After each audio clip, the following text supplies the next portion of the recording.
చదువుకున్నాం. యెహోషువ గ్రంథము 1వ అధ్యాయము మొదటి నుంచి కొన్ని మాటలు చదువుకున్నాం. అందరూ కలిసి చదువుకున్నాం. యెహోవా సేవకుడైన మోషే మృతి పొందిన తర్వాత యెహోవా నూను కుమారుడు మోషే పరిచారకుడైన యెహోషువకు ఇలా సెలవిచ్చెను, నా సేవకుడైన మోషే మృతి పొందెను కాబట్టి నీవు లేచి నీవును ఈ జనులందరినూ ఈ యోర్దాను నది దాటి నేను ఇశ్రాయేలుకు ఇచ్చిన దేశముకు వెళ్ళుడి. నేను మోషేతో చెప్పినట్లు మీరు అడుగుపెట్టి ప్రతి స్థలమును మీకు ఇచ్చున్నాను. అరణ్యంను ఈ లెబానోను మొదలుకొని మహానది అయిన యూఫ్రటీసు నది వరకును హిత్తీయుల దేశమంతయు పడమట మహాసముద్రం వరకును మీకు సరిహద్దు. నీవు బ్రతుకు దినములన్నిటిను ఏ మనుషుడును నీ ఎదుట నిలవలేకుండును. నేను మోషేకు తోడైండునట్లు నీకును తోడైందును. నిన్ను విడువను, నిన్ను ఎడబాయను. నిబ్బరం కలిగి ధైర్యంగా ఉండుము. వారికిచ్చేదనని నేను వారి పితరులతో ప్రమాణం చేసిన ఈ దేశమును నిశ్చయముగా నీవు ఈ ప్రజలు స్వాధీనం చేసేదవు. అయితే నిబ్బరం కలిగి జాగ్రత్త పడి బహు ధైర్యంగా ఉండి నా సేవకుడైన మోషే నీకు ఆజ్ఞాపించిన ధర్మశాస్త్రం అంతా చెప్పున చేయవలను. నీవు నడిచి ప్రతి మార్గమున చక్కగా ప్రవర్తించినట్లు నీవు దాని నుండి కుడికి గాని ఎడమకు గాని తొలగకూడదు. ఈ ధర్మశాస్త్ర గ్రంథమును నీవు బోధింపక తప్పిపోకూడదు. దానిలో వ్రాయబడిన వాటన్నిటి ప్రకారం చేయుటకు నీవు జాగ్రత్త పడినట్లు దివారాత్రం దాన్ని ధ్యానించినలా నీ మార్గమును వర్ధిల్ల చేసుకుని చక్కగా ప్రవర్తించదు. నేను నీకు ఆజ్ఞ ఇచ్చున్నాను కదా. నిబ్బరం కలిగి ధైర్యంగా ఉండము, దిగులు పడకము, జడియకము. నీవు నడుచుకున్న మార్గం అంతట్లో నీ దేవుడైన యెహోవా నీకు తోడై ఉండును. చాలు. దేవుని సహాయ నిమిత్తమై ప్రార్థన చేసుకుందాం.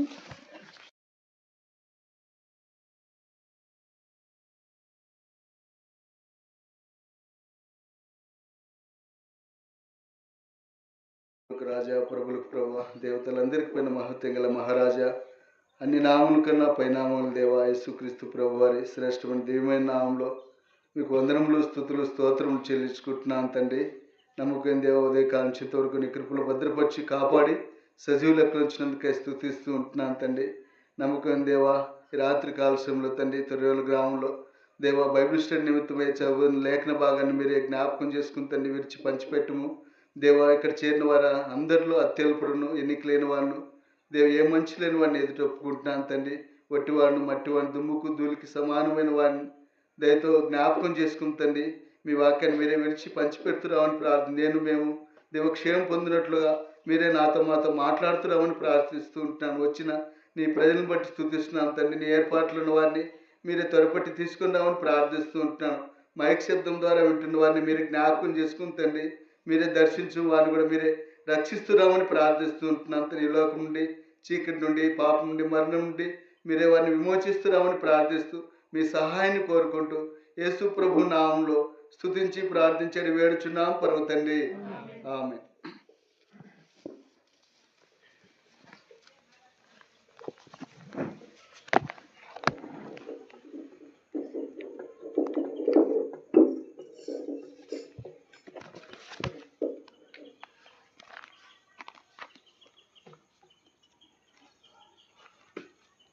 ఈ మోషే పరిచారకుడైన యెహోషువతో దేవుడు సెలవిస్తూ ఉంటున్నాడు. మోషే మృతి పొందిన తర్వాత యెహోవా నూను కుమారును మోషే పరిచారకుడైన యెహోషువకు ఇలాగూ సెలవిచ్చెను. దేవుడు యెహోషువను ఏర్పరచుకుంటూ వచ్చాడు. ఇశ్రాయేలు ప్రజలను ఆ యోర్దాను నదిని దాటించడానికి, ఆ ఇశ్రాయేలు ప్రజలను పరమ కనానులో చేర్చడానికి ఈ యెహోషువను దేవుడు ఏర్పరచుకుంటూ వచ్చాడు. యోర్దాను యువతల మోషే మరణిస్తూ వచ్చాడు. మోషేకు ఆ కనానులో ప్రవేశించుటకు దేవుడు కృప అనుగ్రహించలేదు. యెహోషువ తన జీవితంలో దేవునికి అనుకూలంగా ఉంటూ వచ్చాడు. దేవుని యొక్క ధర్మశాస్త్రాన్ని ఆయన అనుసరించేవాడుగా ఉంటూ వచ్చాడు. అంతేకాకుండా మోషేకు పరిచారకుడుగా ఉంటూ వచ్చాడు. అంతేకాకుండా తను ఆ కనాను దేశానికి వెళ్ళి అక్కడ మంచి సమాచారాన్ని కాలేబు, యెహోషువ తీసుకుని ఇచ్చేవారుగా ఉంటూ వచ్చారు. అందు నిమిత్తం వారి జీవితంలో దేవునికి అనుకూలంగా జీవించే వ్యక్తిగా, దేవుని ఆయన సంతోషపెట్టేవాడుగా, అంతేకాకుండా ఇశ్రాయేల్ ప్రజలను కూడా సంతోషపెట్టేవాడుగా యెహోషువ ఉంటూ వచ్చాడు. అతను అతను చూడండి మంచి సమాచారం ఏ రీతిగా తెచ్చాడో. సంఖ్యాకాండము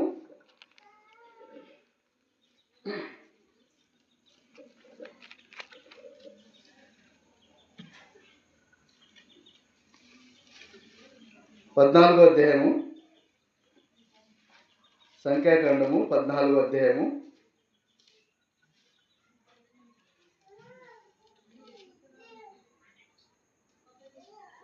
మొదటి నుంచి కొన్ని వచనాలు చదవండి. అప్పుడు ఆ సర్వ సమాజం ఎలుగెత్తి కేకలు వేసెను. ప్రజలు ఆ రాత్రి ఎలుగెత్తి ఏడ్చిరి.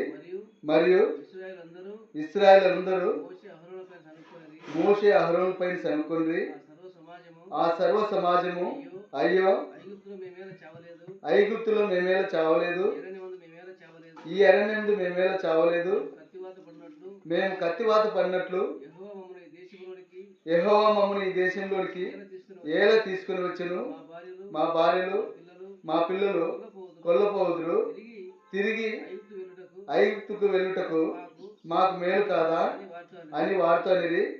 వారు మనము నాయకుడు ఒకరిని నియమించుకొని ఐగుప్తును తిరిగి వెళ్ళదమని ఒకరితో ఒకరు చెప్పుకొనగా మోషే అహరోనులు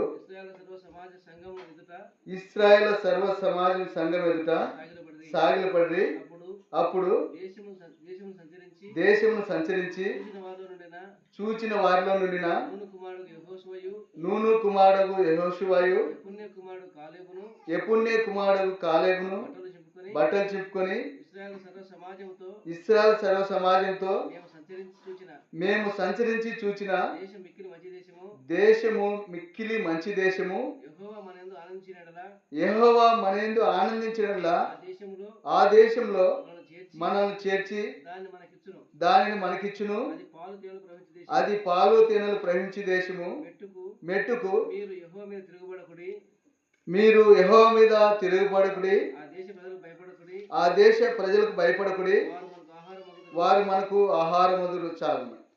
ఇక్కడ పై సందులు 13వ అధ్యాయంలో వారితో కాలేబు యెహోషువతో కూడా వెళ్ళిన వారు ఆ కనాన్లోకి వెళ్ళి వారు చెడ్డ సమాచారం చెప్తూ వచ్చారు. 13వ అధ్యాయం 32వ వచనంలో 31-32వ వచనం.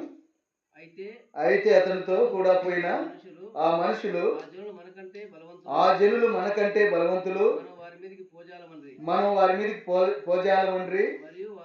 మరియు వారు తాము సంచరించి చూసిన దేశం గురించి ఇశ్రాయేలుతో చెడ్డ సమాచారం చెప్పి మేము సంచరించి చూసిన దేశము తన నివాసులను భక్షించు దేశము, దానిలో మాకు కనబడిన జనులందరూ ఉన్నత దేవులు వచ్చారు. వీరు కూడా ఇశ్రాయేల్ వారే, ఆ 12 గోత్రాల్లో ఉన్న వారే. కానీ వారు మంచి సమాచారం తీసుకురావాలి, చెడ్డ సమాచారాన్ని తీసుకుని వస్తూ వచ్చారు. ఇశ్రాయేల్ ప్రజలకు వారిలో భయాన్ని కలిగజేస్తూ వచ్చారు. కానీ యెహోషువ అయితే మంచి సమాచారాన్ని తాను తీసుకుని వచ్చారు. అంతేకాకుండా ఆ ప్రజలను ధైర్యపరుస్తూ ఉంటున్నాడు. భయపడకండి, వారు మనకు ఆహారం అవుతారు, వారి నీడ వారి మీద నుండి తొలగిపోతారని, అంతేకాకుండా అది పాలు తేనెలు ప్రవహించే దేశమని, మనము దేవుని యందు ఆనందించేలా ఆ దేశంలో మనల్ని చేర్చి దాన్ని మనకిస్తాడని యెహోషువ మంచి సమాచారాన్ని ఆ ఇశ్రాయేల్ ప్రజలకు మోషేకు తను తెలియజేస్తూ ఉంటున్నాడు. నా జీవితంలో యెహోషువ వలె మంచి సమాచారాన్ని మనము అందించే వారంగా, ప్రజలకైనప్పటికీ సంఘంలో అయినా ఎక్కడైనా కూడా మనం మంచి సమాచారాన్ని ఇచ్చేవారంగా ఉండాలి. ప్రజలందరినీ ధైర్యపరిచే వారంగా ఉండాలి. ఈ యెహోషువ వలె మనం ఉండాలని దేవుడు జ్ఞాపకం చేస్తుంటాడు. అందుకే యెహోషువను దేవుడు మోషే తర్వాత ఇశ్రాయేల్ ప్రజలకు నాయకునిగా యెహోషువను ఏర్పరచుకుంటూ వచ్చాడు. ఈ లోకంలో ఆయన ఏర్పరచుకున్నాడంటే ఒక గొప్ప ఉద్దేశం. ఆయన నిన్ను నన్ను రక్షించుకున్నాడంటే ఆయన గొప్ప సంకల్పం, ఒక ఉద్దేశం కలిగిన వాడుగా మనను ఏర్పరచుకుంటూ వచ్చాడు. అట్లే యెహోషువను కూడా ఏర్పరచుకుంటూ వచ్చాడు. యెహోషువ తనను ఏర్పరచుకున్నాడని ఆయన మాట ఆయన అంగీకరిస్తూ వచ్చాడు. అంతేకాకుండా దేవునికి అనుకూలంగా, దేవుని ధర్మశాస్త్రాన్ని ఆయన అనుకూలంగా జీవిస్తూ వచ్చాడు. దేవుని ధర్మశాస్త్రాన్ని అంతటిని అనుసరిస్తూ వచ్చాడు. దేవుడు తనకి ఏదైతే ఈ యెహోషువ గ్రంథం 1వ అధ్యాయంలో దేవుడు తనతో ఏదైతే చెప్తూ వచ్చాడో ఈ యెహోషువ గ్రంథంలో ఆయన నెరవేరుస్తూ వచ్చాడు. ఇశ్రాయేల్ ప్రజలకు బోధిస్తూ వచ్చాడు. తాను కూడా ధర్మశాస్త్రాన్ని అనుసరిస్తూ వచ్చాడు. ఇశ్రాయేల్ ప్రజలు కూడా ధర్మశాస్త్రంలో వారిని నడిపిస్తూ వచ్చాడు. అంతేకాకుండా వారిని ధైర్యపరుస్తూ వచ్చాడు. అంతేకాకుండా వారిని కనానులో ప్రవేశపెడుతూ వచ్చాడు. దేవుని సహాయం చేత దేవునికి మొరపెడుతూ ప్రతి పరిస్థితిలో ఆయా పట్టణాలను ఎదుర్కొంటే ఈ యెహోషువ గ్రంథంలో యోర్దాను దాటించిన తర్వాత 10 పట్టణాల మీద యుద్ధాలు చేస్తూ వచ్చాడు. దేవుని సహాయం చేత విజయాన్ని పొంది ఆ పట్టణాలన్నింటినీ ఇశ్రాయేల్ ప్రజలకు వారి గోత్రాలకు ఆయన పంచిపెడుతూ వచ్చాడు. యెహోషువ దేవుని యొక్క మాటను ఆయన నెరవేరుస్తూ వచ్చాడు. ఆయన ఆజ్ఞలను, ఆయన శాస్త్రాన్ని, ఆయన మార్గం అంతట్లో కూడా తాను చక్కగా ప్రవర్తిస్తూ వచ్చాడు. ధర్మశాస్త్రాన్ని తాను అనుసరించి దేవునికి అనుకూలంగా తాను దేవుని యొక్క ధర్మశాస్త్రాన్ని బోధిస్తూ వచ్చాడు. చూడండి ఇక్కడ 7వ వచనం యెహోషువ గ్రంథము 1వ అధ్యాయం 7వ వచనము.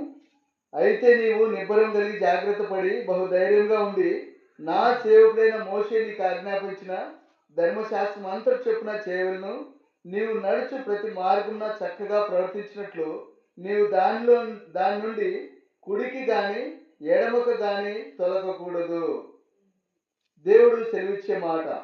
మనము ఏదైతే దేవుని అంగీకరించిన మనము యెహోషువతో దేవుడు ఏ రీతిగా సెలవిస్తూ ఉంటున్నాడో ఈ దినము నీతో నాతో కూడా మాట్లాడుతూ ఉంటున్నాడు. ఏదైతే ధర్మశాస్త్రం ఉందో దాన్ని అనుసరించి నడచాలని, అంతేకాకుండా మనం నడిచే ప్రతి మార్గంలో చక్కగా ప్రవర్తించాలంటే దాని నుండి మనం కుడికి కానీ ఎడమకు కానీ తొలగకూడదని దేవుడు సెలవిస్తుంటున్నాడు. ఎప్పుడైతే మనం ధర్మశాస్త్రాన్ని ప్రేమిస్తామో, ధర్మశాస్త్రాన్ని అనుసరిస్తామో మన జీవితంలో చక్కగా ప్రవర్తించే వారంగా, అంతేకాకుండా దాని నుండి కుడికి కానీ ఎడమకు కానీ మనం తొలగిపోయే వారంగా ఉండము. తద్వారా దేవుడు నిన్ను నన్ను ఆ పరమ కణాల్లో చేర్చేవాడుగా ఉంటున్నాడు. యెహోషువ ఆ ప్రకారంగా తన జీవితంలో దేవుని యొక్క చిత్తాన్ని, దేవుని యొక్క మాటను అంగీకరించి దేవుని అడుగుజాడల్లో తను నడుస్తూ వచ్చాడు. అంతేకాకుండా ఇశ్రాయేల్ ప్రజలు కూడా ఆయన చక్కగా నడిపిస్తూ వచ్చాడు. వారి జీవితంలో వారు ఏదైతే మోషే మాట వినక వారి జీవితంలో విరోధంగా జీవిస్తూ వచ్చారో, కానీ యెహోషువ యొక్క మాట వారు వినేటట్లుగా దేవుని యొక్క ధర్మశాస్త్రాన్ని వారికి బోధిస్తూ వచ్చారు. మీ పితరులు ఏ రీతిగా ఆ అరణ్యంలో రాలిపోతూ వచ్చారో, దేవుని యొక్క ఆజ్ఞలను కట్టలను అనుసరించక ఏ రీతిగా నష్టపోతూ వచ్చారో, ఈ విషయాలన్నీ కూడా యెహోషువ ఇశ్రాయేల్ ప్రజలకు బోధిస్తూ వచ్చాడు. చూడండి యెహోషువ గ్రంథము 3వ అధ్యాయము 5వ వచనం చదవండి. 3వ అధ్యాయం 5వ వచనం. మరియు యెహోషువ రేపు యెహోవా మీ మధ్య అద్భుత కార్యము చేయను గనుక మిమ్మల్ని మీరు పరిశుద్ధపరచుకోవడాన్ని జనులకు ఆజ్ఞ ఇచ్చెను. దేవుని యొక్క ప్రజలను, ఇశ్రాయేల్ ప్రజలకు దేవుడు ఏ రీతిగా అద్భుత కార్యాలు చేయనంటున్నాడో కనుక మిమ్మల్ని మీరు పరిశుద్ధపరచుకోవాలని యెహోషువ ఇశ్రాయేల్ ప్రజలకు తెలియజేస్తూ వచ్చాడు. దేవుడు 5వ అధ్యాయము 5వ వచనం చదవండి. 4వ వచనం నుంచి చదవండి. యెహోషువ సున్నతి చేయించుటకు హేతువేమనగా ఐగుప్తులో నుండి బయలుదేరిన వారందరిలో యుద్ధ సన్నద్ధులైన పురుషులందరూ ఐగుప్తు మార్గమున అరణ్యంలో చనిపోయి బయలుదేరిన పురుషులందరూ సున్నతి పొందిన వారే కానీ ఐగుప్తులో నుండి బయలుదేరిన తర్వాత అరణ్య మార్గమందు పుట్టిన వారిలో ఎవరునూ సున్నతి పొంది ఉండలేదు.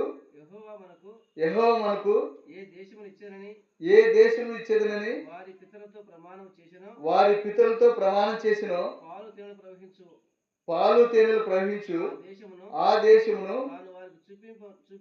తాను వారికి చూపింపనని యెహోవా ప్రమాణం చేసి ఉండను గనుక ఐగుప్తులో నుండి వచ్చిన ఆ యోధులందరూ యెహోవా మాట వినకపోయినందున వారు నశించే వరకు ఇశ్రాయేలీయులు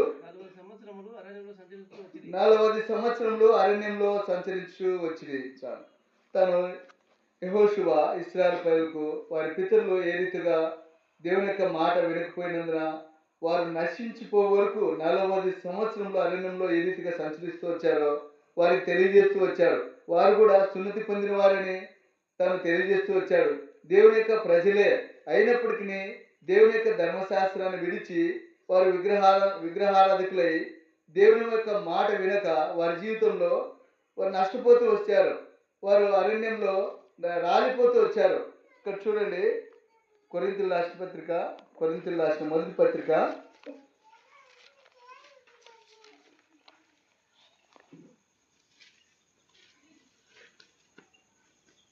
10వ అధ్యాయము మొదటి నుంచి కొన్ని వచ్చిన చదువును.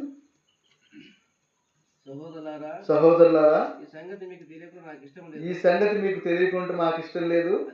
అదేదనగా మన పితరులందరూ మేఘం క్రింద నుండి వారందరూ సముద్రంలో నడిచిపోయి అందరూ మోషేను బట్టి మేఘంలోను సముద్రంలోను బాప్తిస్మం పొందిరి. అందరూ ఆత్మ సంబంధమైన ఒకే ఆహారం భుజించిరి. అందరూ ఆత్మ సంబంధమైన ఒకే పానం చేసిరి. ఏలైనగా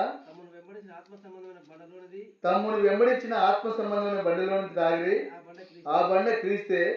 అయితే వారిలో ఎక్కువ మంది దేవునికి ఇష్టలుగా ఉండకపోయారు గనక అరణ్యంలో సంహరింపబడి. వారు ఆశించిన ప్రకారము మనం చెడ్డవాటిని ఆశించుకున్నట్లు ఈ సంగతులు మనకు దృష్టాంతములు ఉన్నవి. జనులు తినుటకు త్రాగుటకు కూర్చుండి ఆడుటకు లేచి వ్రాయమన్నట్లు వారిలో కొందరి వలె మీరు విగ్రహారాధకులై ఉండకురి. చూడండి, ఇశ్రాయేలు ప్రజలు దేవుడు ఏర్పరచుకున్న వారి దేవుడు వారిని ప్రేమించి మోషేను పంపించి ఐగుప్తులో వారి బానిసత్వం నుంచి విడిపించి దేవుడు అనేకమైన అద్భుత కార్యములు ఫరో ఎదుట ఆ ఐగుప్తు దేశంలో అద్భుత కార్యాలు చేస్తూ వచ్చాడు. అక్కడ వీరికైతే ఏ కీడు నష్టం జరుపుకోకుండా ఐగుప్తులో ఫరో యొక్క సైన్యానికి ఆ ఐగుప్తులో ఉన్న ప్రజలకు మాత్రమే ఆ శాపాలు అవన్నీ కూడా తెగుళ్ళన్నీ రప్పిస్తూ వచ్చాడు. ఇశ్రాయేలు ప్రజలను అయితే కాపాడుతూ వచ్చాడు. ఆ తెగులు వీరి మీదకి రాకుండా దేవుడు వారికి అద్భుతాలు చూపిస్తూ వచ్చాడు. అవన్నీ చూసిన వారి అయినప్పటికీ వారి జీవితంలో దేవుడు ఏ రీతిగా ఆ ఎర్ర సముద్రాన్ని 6 నెలలుగా చేసి ఆయన దాటిస్తూ వచ్చాడు. అవన్నీ చూశారు. అయినప్పటికీ వారి జీవితంలో దేవునికి ఇష్టలుగా ఉండకపోతూ వచ్చారు. వారి జీవితంలో అరణ్యంలో సంహరింపబడుతూ వచ్చారు. వారి జీవితంలో చెడ్డవాటిని ఆశిస్తూ వచ్చారు. వారి జీవితంలో జనులు తినుటకు త్రావటకు కూర్చుండి ఆటకు లేచిది. అంతేకాకుండా విగ్రహారాధకులై ఉంటూ వచ్చారు. నేను ఆ జీవితంలో ఆ రీతిగా ఉండకూడదని దేవుడు మనతో మాట్లాడుతూ ఉంటున్నాడు. ఆ రీతిగా యెహోషువ కూడా ఇశ్రాయేలు ప్రజలకు తెలియజేస్తూ ఉంటున్న మీ పితరులు ఈ రీతిగా దేవుని యొక్క ఆజ్ఞను మీరి వారి విగ్రహారాధకులై దేవుని యొక్క మాటను వినక వారి జీవితంలో ఎంతో నష్టపోతూ వచ్చారు. అరణ్యంలో రాలిపోతూ వచ్చారని దేవుని యొక్క ధర్మశాస్త్రాన్ని దేవుడు ఏదైతే తనకు చెబుతూ వచ్చాడో ఈ ధర్మశాస్త్ర గ్రంథం మీరు బోధింపక తప్పిపోకూడదని 8వ వచనంలో యెహోషువతో ఏది చెప్తూ వచ్చాడో ఆ మాటలన్నీ కూడా యెహోషువ ఇశ్రాయేలు ప్రజలతో తెలియజేస్తూ వచ్చాడు. అంతేకాకుండా తాను కూడా దేవుని దృష్టికి అనుకూలంగా ధర్మశాస్త్ర గ్రంథాన్ని అనుసరిస్తూ తన జీవితం దేవుని యొక్క ఆజ్ఞలను అనుసరిస్తూ జాగ్రత్తగా తన మార్గమును తను వర్ధిల్లు చేసుకుంటూ వచ్చాడు. అంతేకాకుండా తన జీవితంలో దేవుని యొక్క తోడును తాను పొందుకుంటూ వచ్చాడు. ఆ శత్రువులందరి మీద విజయాన్ని పొందుటకు దేవుని మొరపెట్టి తన జీవితంలో గొప్ప విజయాన్ని పొందుతూ వచ్చాడు. యోర్దాను నదిని ఆరిన నేలగా చేసి తాను ఇశ్రాయేలు ప్రజలను ఆ కనానులో ప్రవేశపెడుతూ వచ్చాడు. దేవుడు తను ఏదైతే అప్పగిస్తూ వచ్చాడో ఆ బాధ్యతను సంపూర్ణంగా యెహోషువ నెరవేరుస్తూ వచ్చాడు. దేవుడు కోరుకున్న యెహోషువ. అంతేకాకుండా దేవుని సంతోషపెడుతూ వచ్చాడు. దేవుని ప్రజలను సంతోషపెట్టాడు. దేవుని ప్రజలు కూడా ఆ కనానులో తాను తీసుకువెళ్తూ వచ్చాడు. నేను ఆ జీవితంలో ఆ రీతిగా ఉండాలని దేవుడు కోరుచూ ఉంటున్నాడు. ఇదే 10వ అధ్యాయము యెహోషువ గ్రంథము. తను అద్భుతమైన విధానంలో గిబియోనులో వచ్చినప్పుడు తను ఈ 12వ వచనం 10వ అధ్యాయము యెహోషువ గ్రంథం 10వ అధ్యాయము 12వ వచనం చదవండి. యెహోవా ఇశ్రాయేలు ఎదుట అమోరీయులను అప్పగించిన దినమున ఇశ్రాయేలు వినుచుండగా యెహోషువ యెహోవాకు ప్రార్థన చేసెను. సూర్యుడా నీవు గిబియోనులో నిలువుము, చంద్రుడా నీవు అయ్యాలోను లోయలో నిలువుము. జనులు తమ శత్రువుల మీద పగ తీర్చుకునే వరకు సూర్యుడు నిలిచెను, చంద్రుడు ఆగెను అను మాట యాషారు గ్రంథంలో రాయబడినది కదా. సూర్యుడు ఆకాశం మధ్యన నిలిచి ఇంచుమించు ఒకనాడెల్లా అస్తమింప త్వరపడలేదు. యెహోవా ఒక నరుని మనవి వినిన ఆ దినం వంటి దినము దానికి ముందే గాని దానికి తర్వాతే గాని ఉండలేదు. నాడు యెహోవా ఇశ్రాయేలు పక్షముగా యుద్ధం చేసిన వచ్చాను. చూడండి, దేవునికి ఎంత అనుకూలంగా జీవించితే గాని ఈ యెహోషువ ప్రార్థన దేవుడు అంగీకరిస్తారు. చూడండి, తను దేవుని యొక్క మాటను సంపూర్ణంగా తను వింటూ వచ్చాడు. ఇశ్రాయేలు ప్రజలను చక్కగా నడిపిస్తూ వచ్చాడు. దేవుని యొక్క మార్గాన్ని తను వారికి బోధిస్తూ వచ్చాడు. దేవుని యొక్క ధర్మశాస్త్రాన్ని కూడా వారికి బోధిస్తూ వచ్చాడు. అంతేకాకుండా వారి పితరులు ఏ రీతిగా దేవునికి అనుకూలంగా జీవించక నష్టపోతూ వచ్చారు ఆ విషయాలు కూడా వారికి చెప్పి వారిలో భయాన్ని కలిగజేసి దేవుని వైపు వారిని మళ్లిస్తూ వచ్చాడు. దేవుని సంతోషపెట్టాడు. ఇశ్రాయేలు పైన కూడా సంతోషపెడుతూ వచ్చాడు. తన జీవితంలో దేవునికి అనుకూలంగా జీవించిన కారణాన్ని బట్టి యెహోషువ యొక్క ప్రార్థన దేవుడు అంగీకరిస్తూ వచ్చాడు. ఆ దినం గొప్ప విజయాన్ని దేవుడు ఇశ్రాయేలు ప్రజలకు దేవుడు అనుగ్రహిస్తూ వచ్చాడు. తన యొక్క ప్రార్థన ఎంత గొప్పదో చూడండి. సూర్యుడు చంద్రుడు నిలవడం అంటే చిన్న విషయం కాదు. దేవుడు యెహోషువ యొక్క మాట తన యొక్క ప్రార్థన అంగీకరిస్తూ వచ్చాడు. ఆ దినము ఇంకా మరి ఏది లేదంట. దాని ముందే కానీ తన తర్వాత కానీ దానికి ముందు లేదని ఒక నరుని మనవి వినిన ఆ దినం వంటి దినము దానికి ముందే కానీ దానికి తర్వాతే కానీ ఉండలేదని దేవుడు సెలవిస్తూ ఉంటున్నాడు. కనుక నేను నా జీవితంలో యెహోషువ వలె మనం జీవించాలని దేవుని సంతోషపెట్టే వారంగా, అంతేకాకుండా దేవుని యొక్క ప్రజలను కూడా మనం ఆయన మార్గంలో నడిపించే వారంగా మనము నడిచి, అంతేకాకుండా దేవుని యొక్క ప్రజలు నడిపించే వారంగా మన జీవితంలో ఉండాలని దేవుడు కోరుచుంటు. తద్వారా దేవుడు నన్ను కూడా ప్రజలందరినీ కూడా పరమ కణాల్లో దేవుడు చేర్చేవాడిగా ఉంటున్నాడు. ఇదే యెహోషువ గ్రంథము 24వ అధ్యాయం చూడండి.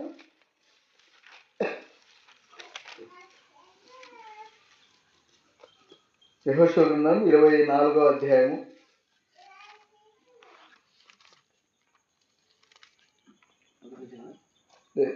12వ వచనం చదవను. మరియు నేను మీకు ముందుగా కందిరీగలను పంపితిని. నీ ఖడ్గం కాదు, నీ విల్లు కాదు గాని అవే అమోరీయుల రాజులిద్దరిని తోలివేసెను.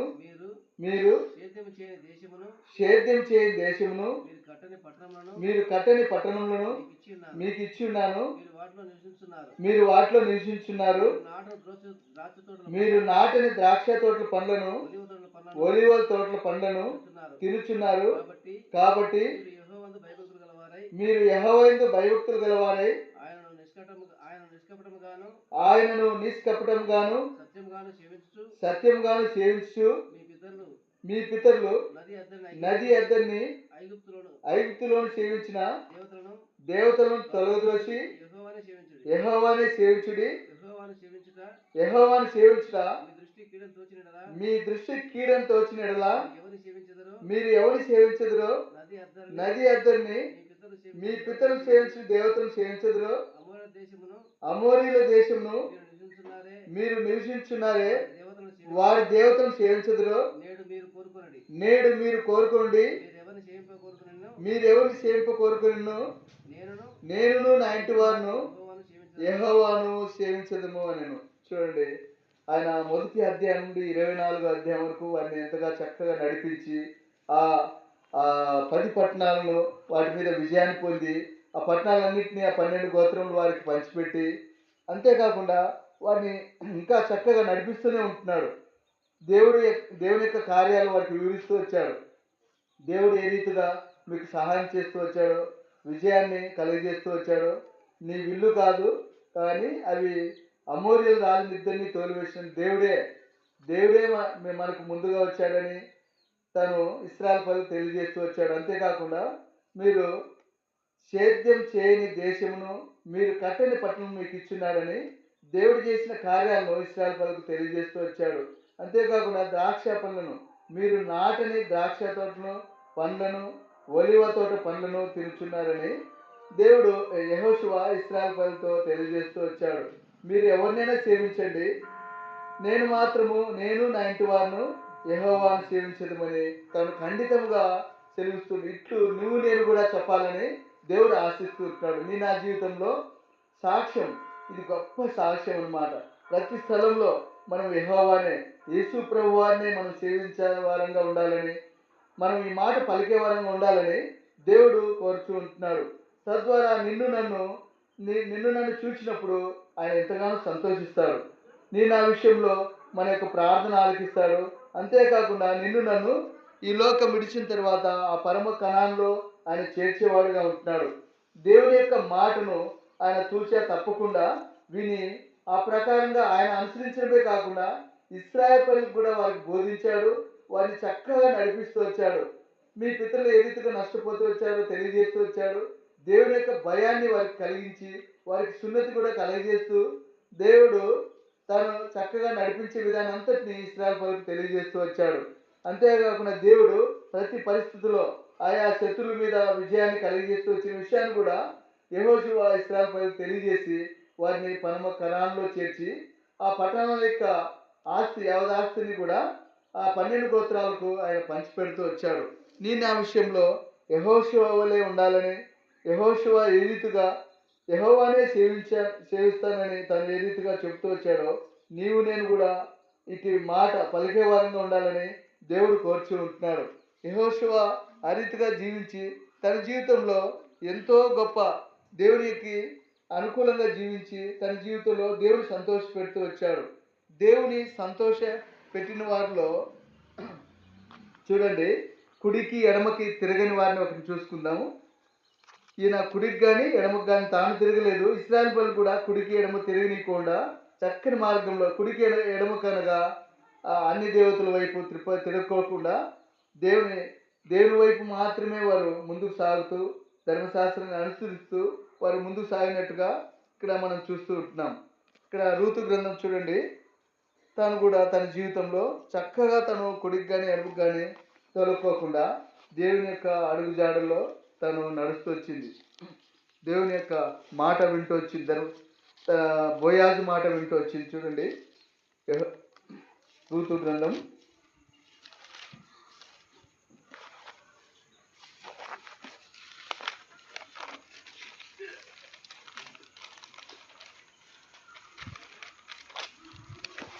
ఇక్కడ ఈ సందర్భం 1వ అధ్యాయంలో మన సందర్భం అంతా మనకు తెలుసు. ఇక్కడ న్యాయాధిపతులు 7 దినంలో ఆ దేశంలో కరువు వచ్చినప్పుడు బెత్లెహేమును విడిచి ఈయన ఎలీమెలెకు తన భార్య 2 కుమారులను వెంట పెట్టుకొని మోయాబుకు తను వలస వెళ్తూ వచ్చాడు. మోయాబు గురించి మనకు తెలుసు. మోయాబు అది విగ్రహారాధన స్థలం, అక్కడ పాపంతో నిండుకున్న దేశం తెలుసు కూడా. ఈ బెత్లెహేములో నివసిస్తున్న ఎలీమెలెకు తన భార్యను తన కుమారులిద్దరిని తను తీసుకొని ఆ మోయాబు దేశాన్ని ఆశ్రయిస్తూ వచ్చాడు. అక్కడ గొప్ప నష్టాన్ని తన జీవితంలో నయం చూస్తూ వచ్చింది. తన భర్తను, తన 2 కుమారులను తను కోల్పోతూ వచ్చింది. తన 2 కుమారులకు ఆ మోయాబు స్త్రీలను ఇచ్చి వివాహం చేస్తూ వచ్చింది. వారిలో ఒకరి పేరు ఓర్ప, రెండవ ఆమె పేరు రూతు. తను ఆ రీతిగా తన 2 కుమారులకు వివాహం చేసిన తర్వాత తన 2 కుమారులు కూడా చనిపోతూ వచ్చారు. ఇక్కడ మన ఈ సందర్భం అంతా తెలుసు. ఈ దేవుని యొక్క ఇంటిని విడిచి, ఆ రొట్టెల ఇంటిని విడిచి, బెత్లెహేము విడిచి వారు మోయాబుకు వెళ్ళిన కారణాన్ని బట్టి గొప్ప నష్టాన్ని వారు చెవి చూస్తూ వచ్చారు. అయినప్పటికీ దేవుని యొక్క మహా సంకల్పం రూతు ఎల్ల ఉంది కనుక, రూతు తన జీవితంలో తను దేవుని ఏర్పాట్లు ఉంది కనుక రూతు ద్వారా ప్రభువైన యేసుక్రీస్తు వారు ఈ లోకానికి తన గోత్రం ద్వారా ఈ లోకానికి రావాలని దేవుని యొక్క సంకల్పం ఉంది కనుక దేవుడు రూతును ఏర్పరచుకుంటూ వచ్చాడు. ఇక్కడ చూడండి, తన అత్త రూతుతో చెప్తుంది. 16వ వచనం, 1వ అధ్యాయం 16వ వచనం. అందుకు రూతు గ్రంథం 1వ అధ్యాయం 16వ వచనం. అందుకు రూతు నా వెంబడి రావద్దనియు నన్ను విడిచిపెట్టమనియు నన్ను బతిమాలుకొనవద్దు, నీవు వెళ్ళి చోటికే నేను వచ్చేదను, నీవు నివసించే చోటనే నేను నివసించదును, నీ జనమే నా జనము, నీ దేవుడే నా దేవుడు. చాలు. తను ఈ రూతు తన అత్తలో దేవుని యొక్క మార్గంలో తన అత్త నడుచుకున్నట్లుగా, దేవుని ప్రార్థించినట్లుగా, తాను కూడా ధర్మశాస్త్రాన్ని అనుసరించినట్లుగా తను తన కుటుంబంతో కలిసి ఉన్నప్పుడు తను చూస్తూ వచ్చింది కనుక నీ దేవుడే నా దేవుడని తను సంబోధిస్తూ ఉంటున్నది. నీ జనమే నా జనము, నీతో కూడా నేను వస్తానని దేవుని తను ఎరిగింది. దేవుని యొక్క ప్రేమను తను ఎరుగుతూ వచ్చింది. దేవుడు ఎంత గొప్పవాడో రూతు తను తెలుసుకుంది కనుక తను నన్ను వెళ్ళమని చెప్పవద్దు అని తను బ్రతిమాలుకుంటూ ఉంది. నీ జనమే నా జనము, నువ్వు ఎక్కడ నివసిస్తావో నేను అక్కడ నివసిస్తాను, నీ దేవుడే నా దేవుడని తను చెప్తూ వచ్చింది. ఆ ప్రకారం తనతో కూడా తను బెత్లెహేముకు వచ్చినట్టుగా ఈ అధ్యాయంలో మనం చూడగలం. ఇక్కడ 2వ అధ్యాయంలో చూడండి, తను 8వ వచనం, 2వ అధ్యాయము 8వ వచనం చూడండి. అప్పుడు బోయాజు రూతుతో నా కుమారి నా మాట వినుము, వేరొక పొలంలో ఏరుకొండకు పోవద్దు, దీనిని విడిచిపోవద్దు, ఇచ్చట నా పనికత్తుల వద్ద నిలకడగా ఉండుము, వారు కోయి చేను కనిపెట్టి వారిని వెంబడించుము, నిన్ను ముట్టకూడదని యవనస్తులకు ఆజ్ఞాపించున్నాను, నీకు దాహం అవునప్పుడు కుండలెద్దకు పోయి పనివారు చేసిన నీళ్లు తాగమని చెప్పు. చాలు. ఇక్కడ తను బోయాజు పొలంలోకి పరిగి ఏరుకోవడానికి వెళ్ళినట్టుగా ఇక్కడ మనం ఈ సందర్భం చూడవచ్చు. 2వ అధ్యాయంలో మొదట్లో రాయబడింది. తను పరిగి ఏరుకోవడానికి వెళ్ళిన తర్వాత బోయాజు రూతుతో చెప్తూ వచ్చాడు, నువ్వు వేరొక పొలంలోనికి ఏరుకొంటకు వెళ్ళవద్దు, నా మాట వినుము. ఏదైతే బోయాజు తనతో రూతుతో చెప్తూ వచ్చాడో తన యొక్క మాటను తను తూచా తప్పకుండా తను వింటూ వచ్చింది. ఆ ప్రకారంగా తను జీవిస్తూ వచ్చింది. బోయాజు ప్రభువైన యేసుక్రీస్తు వారికి సాదృశ్యంగా ఉన్నాడని మనకు తెలుసు. తను దేవుని యొక్క మాటను తను విన్నట్లుగా తను నిలకడగా తను ఉంటూ వచ్చింది. అటు ఆయన ఎక్కడికి వెళ్ళలేదన్నమాట. ఇక్కడ చూడండి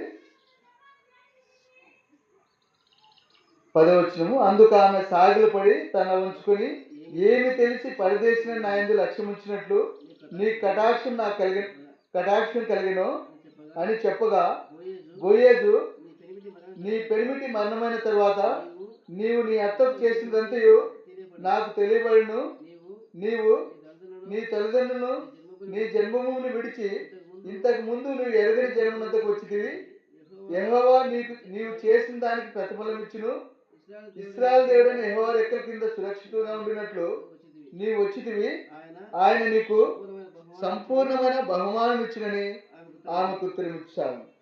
చూడండి, తన జీవితంలో తన బోయాజు యొక్క కటాక్షము, దేవుని యొక్క కటాక్షం కూడా తను పొందుకుంటూ వచ్చింది. తను ఎంతగానో తగ్గించుకుంటూ వచ్చింది. బోయాజు ఎదుట తను సాగిలు పడుతూ వచ్చింది. అంతేకాకుండా తన జీవితంలో దేవుని యొక్క కృపను తను పొందుకుంటూ వచ్చింది. తన అత్తకు చేసిన దాన్ని తను బోయాజే సాక్ష్యం చెప్తూ ఉంటున్నాడు. నువ్వు నీ భర్తలు చనిపోయిన తర్వాత నీ అత్తకు నువ్వు చేసిందంతా నాకు తెలియబడిందని, తను ఎంతగా తన అత్తను ప్రేమించిందో అదంతా కూడా బోయాజుకు తెలియబడిందని తన రూతు చెప్తూ వచ్చాడు. కనుక తన జీవితంలో తను వేరొక పొలంలోకి వెళ్లకుండా తను నిలకడగానే తన యొక్క బోయాజు యొక్క మాటను తను వింటూ వచ్చింది. తద్వారా తన జీవితంలో తను బోయాజుకు భారీగా చేయబడుతూ వచ్చింది. ఇక్కడ చూడండి 3వ అధ్యాయము 9వ వచనం చదవనా, 10వ వచనం చదవనా. అతడు నా కుమారి యెహోవా చేత నీవు దీవెన నొందినావు, కొద్దివారినే గాని గొప్పవారినే గాని యవనస్తులు నీవు వెంబడింపక ఇల్లుట వలన నీ మునుపటి సత్ప్రవర్తన కంటే వెనుకటి సత్ప్రవర్తన మరీ ఎక్కువైనది. కాబట్టి నా కుమారి భయపడకుము, నీవు చెప్పినదంతయు నీకు చేసేదను, నీవు యోగ్యురాలమని నా జనులందరూ ఎరుగుదురు. చూడండి ఎంతగా తను ఆశీర్వదించబడుతూ వచ్చింది. యోగ్యురాలుగా తను చేయబడుతూ జనులందరూ ఆమె యోగ్యురాలని సాక్ష్యం పొందుతూ వచ్చింది. తన జీవితంలో తను మునుపటి సత్ప్రవర్తన కంటే వెనుకటి సత్ప్రవర్తన మరీ ఎక్కువైందని బోయాజు సాక్ష్యం చెప్తూ వచ్చాడు. యెహోవా చేత నీవు దీవెన నొందిందాను అని తను బోయాజు రూతుతో తెలియజేస్తూ వచ్చాడు. రూతు వలె నా జీవితంలో ఏదైతే ప్రభువైన యేసుక్రీస్తు వారు ఏదైతే ఆ దేవాదేవుడు మనకు చెప్తూ వచ్చాడో ఆయన ఆజ్ఞలను, ఆయన కట్టడలను, ఆయన శాసనాలను మనం ఏదైతే అనుసరిస్తామో, ఆయనను వెంబడిస్తాం, మనం కుడికి కానీ ఎడమ కానీ వెళ్ళక, వేరొక పొలంలోనికి వెళ్ళక, నిలకడగా మనం ఎప్పుడైతే మనం ఉంటామో ఋతు వలె మన జీవితంలో ఋతు వలె ఆశీర్వదించబడతాం. అంతేకాకుండా దేవుని యొక్క ఆయన కృపను మనం పొందుకునే వారంగా, దేవుని కూడా సంతోషపెట్టే వారంగా ఉంటాం. ఈ రూతు కూడా బోయాజును సంతోషపెట్టింది. అంతేకాదు తన అత్తను కూడా సంతోషపెట్టింది. దేవుని కూడా తను సంతోషపెడుతూ వచ్చింది. తన ద్వారా తన గోత్రం ద్వారా తను బోయాజును ఏ రీతిగా వివాహం చేసుకుంటూ వచ్చిందో మనకు తెలుసు. బోయాజు రూతును వివాహం చేసుకుంటూ వచ్చాడు. తద్వారా యేసు ప్రభు వారు ఆ గోత్రంలో నుండి ఆయన ఈ లోకంలోకి వచ్చాడు. దేవుడు ఎంతగా ఏర్పరచుకున్నాడు. నిన్ను నన్ను కూడా ఒక ఉద్దేశం చొప్పున, ఒక సంకల్పం చొప్పున మనం ఏర్పరచుకున్నాడు. ఆ సంకల్పాన్ని, ఆ ఉద్దేశాన్ని మనం ఎప్పుడు కూడా మరవకూడదు. లోకంలో ఎంతోమంది ఉన్నారు గొప్పవారు, ఎంతో జ్ఞానవంతులు, ఐశ్వర్యవంతులు ఉన్నారు, కానీ వారిని ఏర్పరచుకోలేదు. నిన్ను నన్ను ఏర్పరచుకున్నాడు. యెహోషువను ఏ రీతిగా ఏర్పరచుకున్నాడో ఇశ్రాయేలును నడిపించడానికి, రూతును ఏ రీతిగా ఏర్పరచుకున్నాడో ప్రభువైన యేసుక్రీస్తు వారు ఈ లోకానికి రావడానికి నిన్ను నన్ను కూడా ఏర్పరచుకున్నాడు. ఆయన ప్రజలకు మనం బోధించాలని, మనం కూడా ధర్మశాస్త్రాన్ని అనుసరించాలని, దేవుని యొక్క ఆజ్ఞలను అనుసరించాలని దేవుడు మనల్ని ఏర్పరచుకున్నాడు. దేవునికి ఇష్టలుగా ఈ లోకంలో జీవించాలని, తద్వారా పరలోక రాజ్యంలో మనం ప్రవేశం పొందాలని దేవుని యొక్క సంకల్పం ఉన్నది. ఈ లోకంలో కూడా దేవునికి మనం సాక్షులుగా ఉండాలని దేవుడు మనల్ని ఏర్పరచుకుంటూ వచ్చాడు. ఆ రీతిగా రూతు తన జీవితంలో దేవుని తను సంతోషపెడుతూ వచ్చింది. అంతేకాదు బోయజ్ను కూడా సంతోషపెడుతూ వచ్చింది. తన అత్తను కూడా సంతోషపెడుతూ వచ్చింది. తద్వారా తన జీవితంలో ఎంతో గొప్ప ఆశీర్వాదాన్ని, తను ఒక ఉన్నతమైన స్థితిలో ఏ పొలానికైతే పరిగెరుకోవడానికి వెళ్ళిందో ఆ పొలానికి తను యజమానురాలుగా చేయబడుతూ వచ్చింది. అంతేకాకుండా ప్రభువైన యేసుక్రీస్తు వారు ఆ గోత్రం ద్వారా ఆయన ఈ లోకానికి వచ్చాడు. అట్లు నిన్ను నన్ను కూడా ఏర్పరచుకున్నాడు. ఆయన మాట విని, ఆయన ఆజ్ఞలు గైకొని మనం జీవించినట్లయితే మన జీవితంలో కూడా ఎంతో క్షేమం పొందేవారుగా ఉంటున్నాం. కీర్తన గ్రంథము, మొదటి కీర్తన గ్రంథం 119 అధ్యాయము, దేవుని యొక్క ధర్మశాస్త్రం నుంచి రాయబడి చూడండి. కీర్తన గ్రంథము 119 అధ్యాయము మొదటి నుంచుకొని వచ్చిన చదువును. యెహోవా ధర్మశాస్త్రం అనుసరించి నిర్దోషంగా నడుచుకున్న వారు ధన్యులు. ఆయన శాసనములు గైకొంచు పూర్ణ హృదయంతో ఆయన వెదుకువారు ధన్యులు. వారు ఆయన మార్గంలో నడుచుకొంచు ఏ పాపము చేయరు. నీ ఆజ్ఞ జాగ్రత్తగా గైకొనవలెనని నీవు మాకు ఆజ్ఞాపించున్నావు. ఆహా, నీ కట్టలు గైకొన్నట్లు నా ప్రవర్తన స్థిరపడింది ఎంత మేలు. నీ ఆజ్ఞలన్నింటినీ నేను లక్ష్యం చేయనప్పుడు నాకు అవమానం కలగనేది. ఈ లోక యాత్రలో అనేకమైన పరిస్థితులు గుండా మనం వెళ్ళవలసి ఉంది. అవమానాలు, శ్రమలు, నిందలు, బాధలు, కష్టాలు గుండా మనం వెళ్ళవలసి ఉన్నది. కనుక ఈ లోకంలో మనం దేవుని యొక్క ధర్మశాస్త్రాన్ని మనం ఎప్పుడైతే అనుసరిస్తామో, నిర్దోషంగా మనం నడుచుకుంటామో, ఆయన శాసనాలను, ఆయన కట్టలను, ఆయన ఆజ్ఞలను ఎప్పుడైతే మనం గైకొని అనుసరించి నడుచుకుంటామో, ఈ లోక యాత్రలో మనకు ఎంత మాత్రం అవమానం కలగదు. ఆయన మనల్ని కాపాడేవాడుగా, మనల్ని రక్షించేవాడుగా ఉంటాడు. ఇక్కడ 15 వచ్చిన 14 వచ్చిన, నీ శాసనంలో మార్గం బట్టి నేను సంతోషించున్నాను. నీ ఆజ్ఞలు నేను ధ్యానించేదను. నీ త్రోవలు మన్నించేదను. నీ కట్టలను బట్టి నేను హర్షించేదను.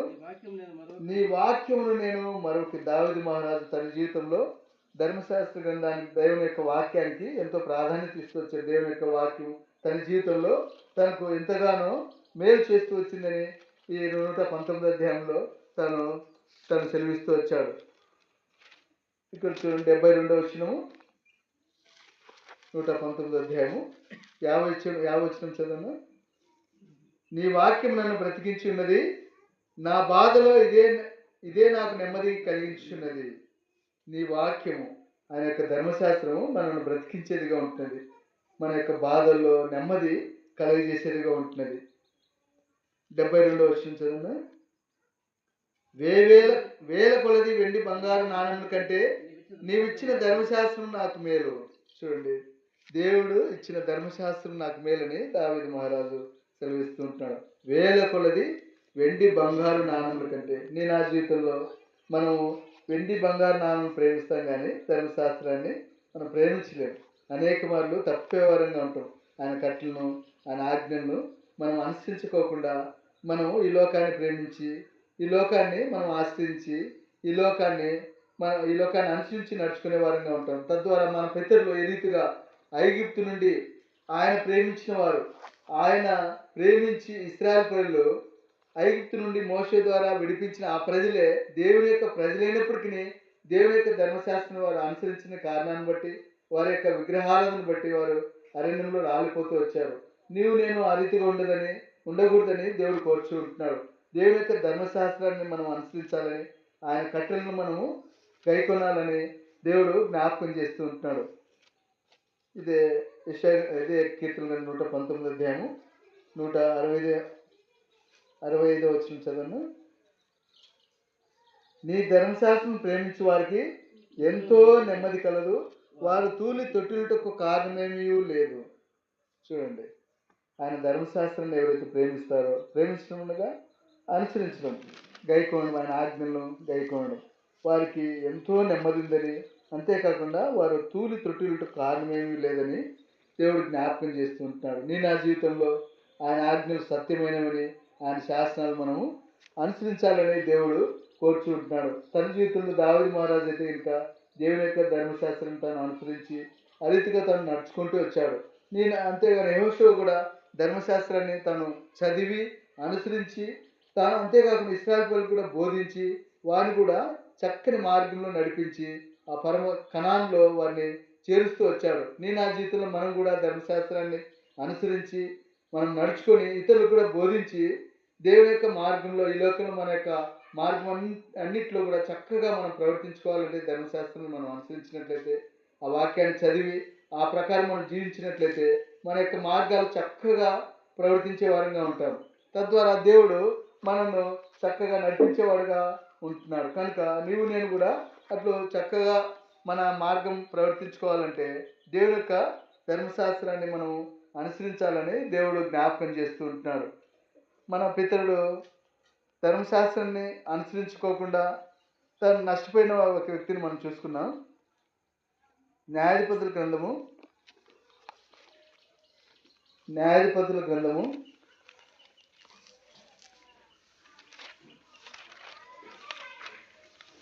13వ అధ్యాయము 1వ వచనం చదవనా. న్యాయాధిపతుల గ్రంథము. ఇశ్రాయేలీయులు మరలా యెహోవా దృష్టికి దోషులు కాగా యెహోవా 40 సంవత్సరములు వారిని ఫిలిష్తీయుల చేతికి అప్పగించెను. చూడండి, ఫిలిష్తీయులు ఇశ్రాయేలు ప్రజలకు శత్రువులు. వారి చేతికి దేవుడు ఇశ్రాయేలు ప్రజలను వారిని అప్పగిస్తూ వచ్చాడు. ఇక్కడ 2వ వచనం చదవనా. ఆ కాలమున దాను వంశస్థులను జొర్యా పట్టణస్థులైన మానోహ అను ఒకడుండెను. అతని భార్య గొడ్రాలై కాపురం కాన్పు లేకుండెను. యెహోవా దూత ఆ స్త్రీకి ప్రత్యక్షమై, ఇదిగో నీవు గొడ్రాలు, నీకు కాన్పు లేకపోయాను, అయితే నీవు గర్భవతివై కుమారుని కందువు, కాబట్టి నీవు జాగ్రత్తగా ఉండి ద్రాక్షరసము గాని మద్యమే గాని త్రాగకుండుము, అపవిత్రమైన దేనినైనా తినకుండుము.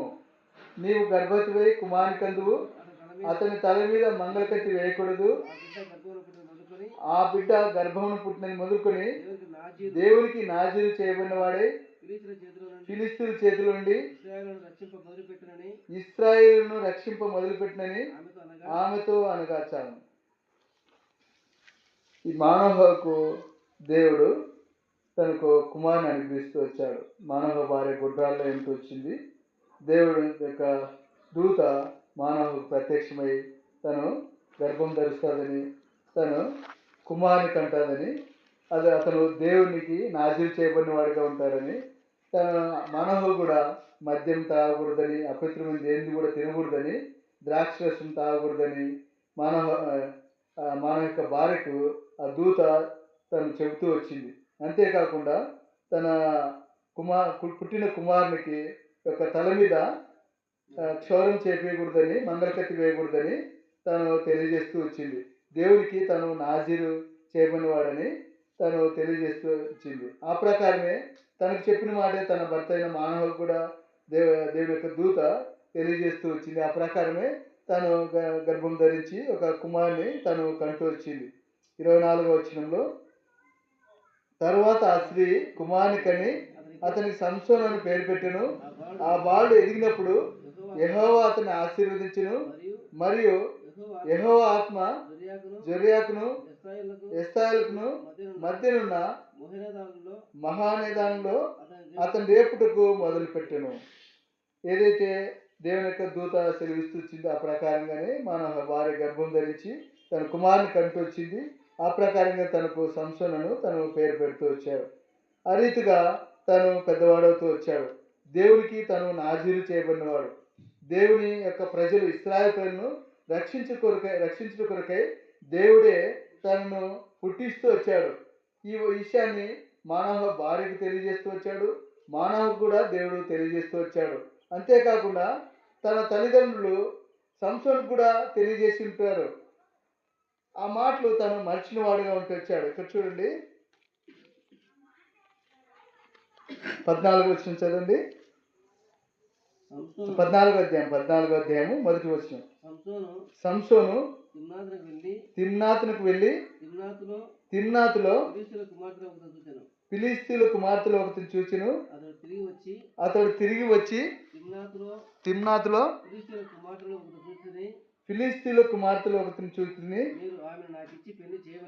మీరు ఆమెను నాకు ఇచ్చి పెళ్లి చేయవాలని తన తల్లిదండ్రులతో అనగా, వారు నీ స్వజనుల కుమార్తెలో గాని నా జనులో గాని స్త్రీ లేదనుకొని సున్నతి పొందని ఫిలిష్తీయుల నుండి కన్యకను తెచ్చుకొనుటకు వెళ్ళుచున్నావు అని అతన్ని అడిగిరి. అందుకు సంసోను, ఆమె నాకు ఇష్టమైంది గనుక ఆమెను నా కొరకు తెప్పించమని తన తండ్రితో చెప్పాను.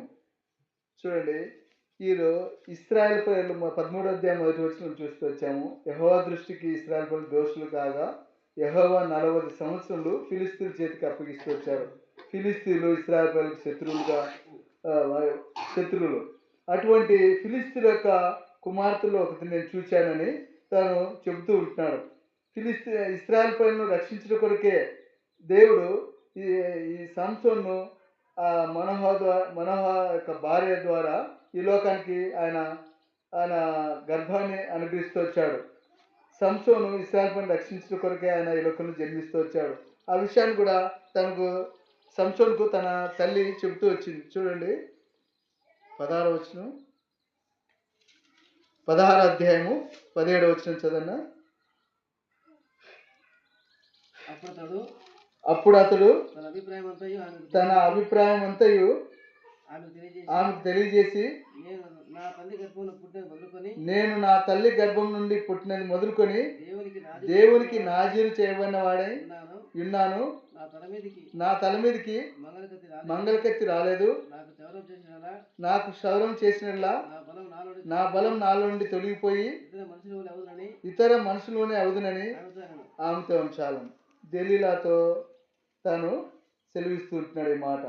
ఒక గాజాకి వెళ్ళి అక్కడ వేష్యను చూచాడు.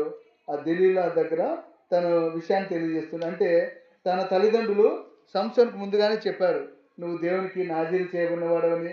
ఆ విషయము సంసోనుకు తెలుసు. నువ్వు ఇశ్రాయేలు ప్రజలను రక్షించడం కొరకే దేవుడు ఈ లోకంలో నిన్ను కలుగజేస్తూ వచ్చాడని. ఆ విషయాన్ని తల్లిదండ్రులు సంసోనుకు తెలియజెప్తూ వచ్చాడు. ఆ విషయమే దెలీలాతో తాను చెప్తూ వచ్చాడు. అది తెలిసి కూడా తను ఫిలిష్తీయుల్లో నేను ఒకరిని చూచానని తన తల్లిదండ్రులతో చెప్తాను. తన తల్లిదండ్రులు చెప్పినా కూడా వారి మాటను తను లెక్క పెట్టుకోకుండా తను ఈ ఫిలిష్తీయుల యొక్క కుమార్తెలో ఒకరిని తను వివాహం చేసుకుంటానని తన తల్లిదండ్రులు చెప్పి ఆ ప్రకారంగా తన తల్లిదండ్రులు కూడా తను పిలుచుకొని పోయి తిరునాథకు వెళ్తూ వచ్చాడు. అక్కడ అనేకమైన ప్రతికూల పరిస్థితులు తను చూస్తూ వచ్చాడు. తన సింహం ఒకటి ఎదురవుతూ వచ్చింది. దాన్ని హతమారుస్తూ వచ్చాడు. అంతేకాకుండా అనేకమైన పరిస్థితులు గుండా అక్కడ ఫిలిస్తీన్లు కూడా తను 15వ అధ్యాయంలో గాడిద ఎముకను తీసుకొని తను 1000 మందిని చంపుతూ వచ్చాడు. ఎన్నో ప్రతికూల పరిస్థితులు కూడా 300 నక్కలు పట్టుకొని వాటిని అగ్ని రాజేసి డ్యూటీలు మండిస్తూ వచ్చాడు. ఆ ప్రకారంగా అనేక పరిస్థితులు గుండా తను వెళ్తూ వచ్చాడు. కేవలము దేవుని యొక్క మాట వినని కారణాన్ని బట్టి వారు శత్రువులకు అప్పగిస్తూ వచ్చాడు. ఇశ్రాయేలు ప్రజలను ఫిలిస్తీన్లకు అప్పగించాడు వారి యొక్క పాపాన్ని బట్టి. అటువంటి వారి నుండి ఇశ్రాయేలు ప్రజలను రక్షించాలని సంసోను దేవుడు కోరుకుంటే తిరిగి అదే ఫిలిస్తీన్లో తను వివాహం చేసుకోవాలని తను ఆశపడుతూ వచ్చాడు. తన తల్లిదండ్రులు చెప్పినప్పటికీ వారి యొక్క మాటలు లెక్కపెట్టక తను ముందుకు వెళ్తూ వచ్చాడు. దేవుని యొక్క ఆజ్ఞలను ఆయన కట్టలను తను ఎంత మాత్రము అనుసరించుకోకుండా తను ముందుకు వెళ్తూ వచ్చాడు. ఇక్కడ 16వ అధ్యాయంలో కూడా తర్వాత సంసోను గాజాకు వెళ్ళి వేశ్యను చూచి ఆమె వద్ద చేరును. దేవుని యొక్క ధర్మశాస్త్ర గ్రంథం నిర్మకాండ 20వ అధ్యాయంలో రాయబడింది కదా, నరహత్య చేయవద్దు, విచరించవద్దు, అవన్నీ తెలిసి కూడా ధర్మశాస్త్రం అంతా తనకు తెలిసి కూడా తను వేశ్య దగ్గరికి వెళ్తూ వచ్చాడు. అంతేకాకుండా దేవుని యొక్క శత్రువులు విరోధులైన వారు, దేవుని ప్రజలకు విరోధులైన వారితో తను సాంగత్యం చేసి వారితో కలిసి తను వివాహం చేసుకుంటూ వచ్చాడు. ఇక్కడ రాయబడి చూడండి 2వ కొరింథీయులకు రాసిన పత్రిక 6వ అధ్యాయము, 2వ కొరింథీయులకు రాసిన పత్రిక 6వ అధ్యాయము 14వ వచనం చదవండి.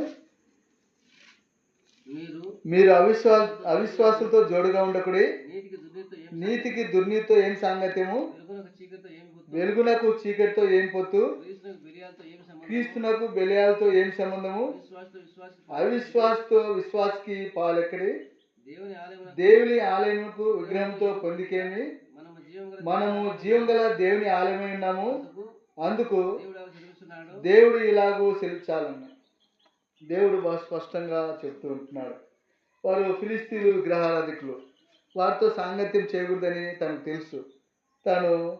తను వారితో కూడా సాంగత్యం, వారితో వారి యొక్క కుమార్తెలు ఒకరిని వివాహం చేసుకున్నాడు. అంతేకాకుండా తను విగ్రహారాధన పాప సంబంధమైన స్త్రీతో తను వెళ్తూ వచ్చాడు. తన జీవితంలో ఎంతో గొప్ప నష్టం, తను మరణాన్ని పొందవలసి వచ్చింది, తన కళ్ళు ఊడబీకవలసి వచ్చింది. తను ధర్మశాస్త్రాన్ని ఎప్పుడైతే తను అనుసరించలేదో, దేవుని యొక్క మాటను ఎప్పుడైతే తను వినలేదో, దేవుని యొక్క ఆజ్ఞలను కట్టలను ఎప్పుడైతే గైకొనలేదో తన జీవితంలో గొప్ప నష్టాన్ని తను పొందుకుంటూ వచ్చాడు.